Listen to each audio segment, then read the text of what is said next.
Hi, fam. Thank you for tuning in. Welcome to La Femme en Bleu, and I really appreciate you taking the time to listen in and just being here.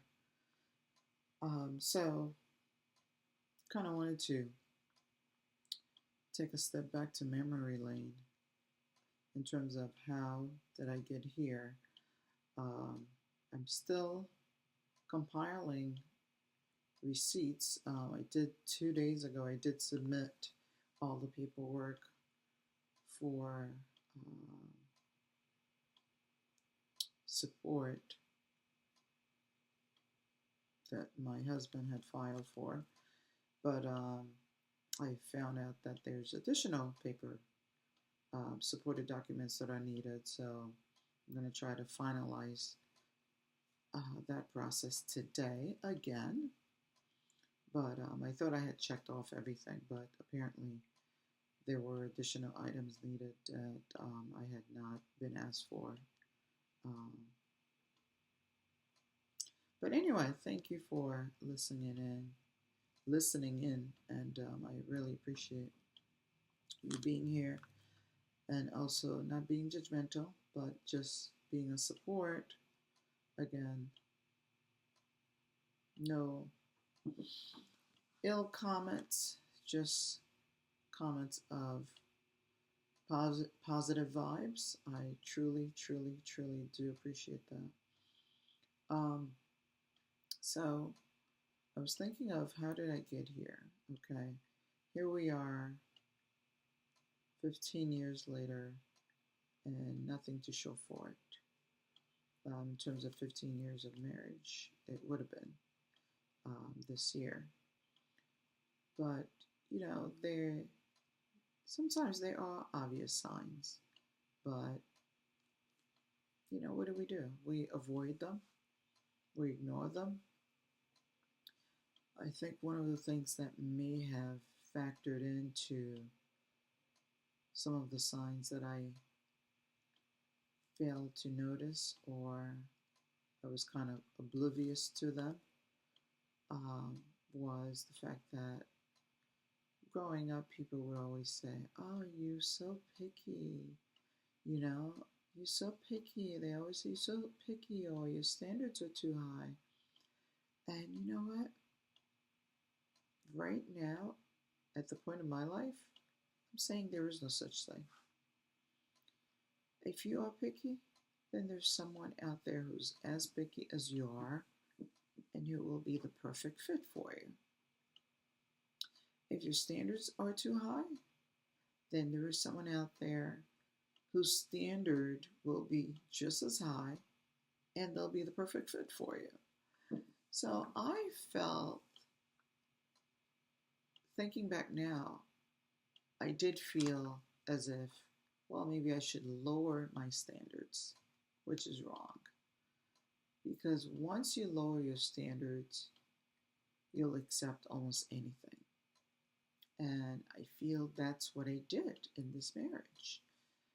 Because when I think of my husband's standards to my standards, he would have never amount up to my standards. Just wouldn't, it could have never happened. I had to continue to lower my standards for me to be in the marriage. For example, the position that he had with the company that he was working for, he was happy there. He didn't want a promotion or higher pay. Um, he was not looking for an increase in lifestyle. I was. So, of course, naturally, I was getting the promotions, I was getting the pay increases. Even if I did not get a promotion, there were annual increases that I got. So, of course, with those things, my lifestyle changed. So, we would travel. Who was planning the travel? I was. He was happy to go along. He was happy to reap the benefits, but he was not planning anything. He was just like, I'm happy to do what I do every day, whether it's 9 to 5 or 8 to 4, you know. But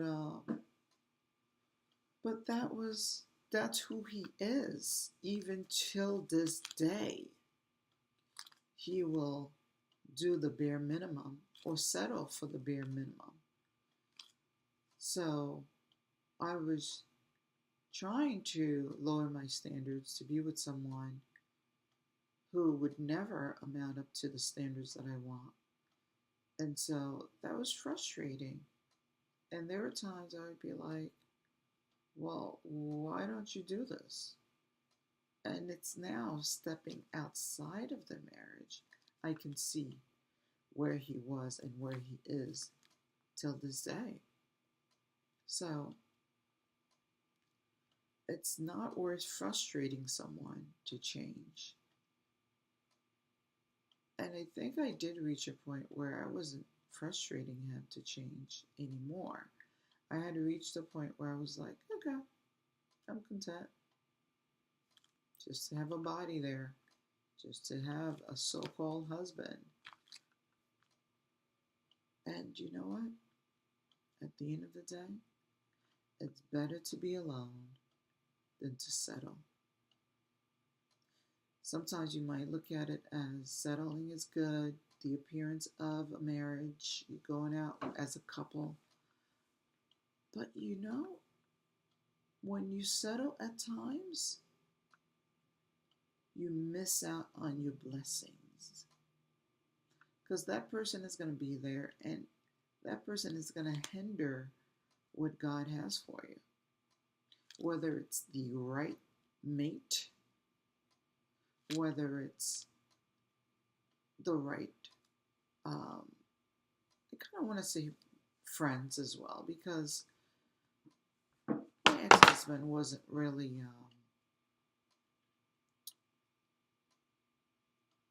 he can talk once he get to know someone, which sometimes can be out of order. You know, he'll divulge things that he shouldn't. You know, he'll share things that are intimate. And so his social skills are a little bit off at times. He'll consider a stranger to be a friend.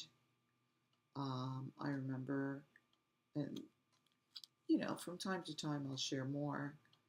I used to see messages on his phone that he would send to the land person, because we had sold the house and moved to an apartment complex.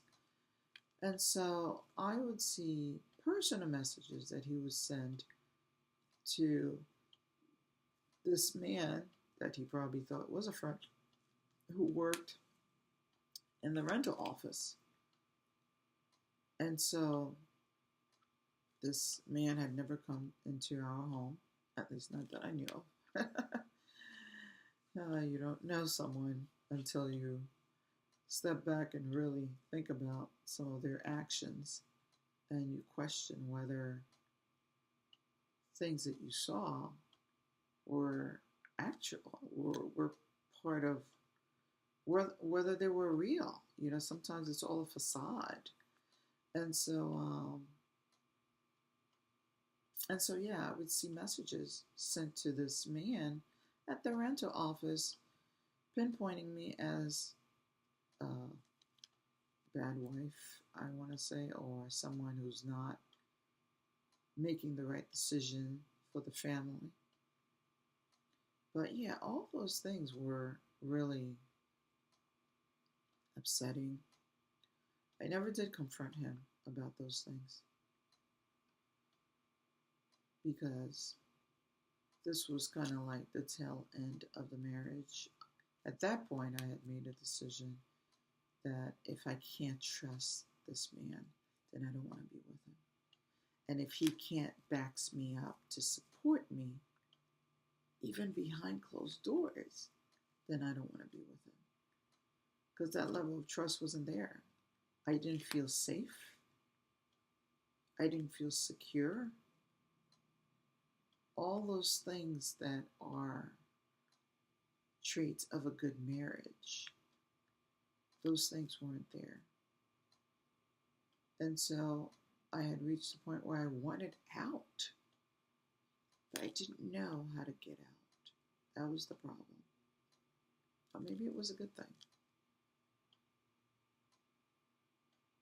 because then the burden of proof didn't fall on my shoulder. Because ultimately he ended up filing. So, all right, friends, that's all I want to share for now. Don't forget to subscribe. Thank you again for your support. Until next time, thanks for listening.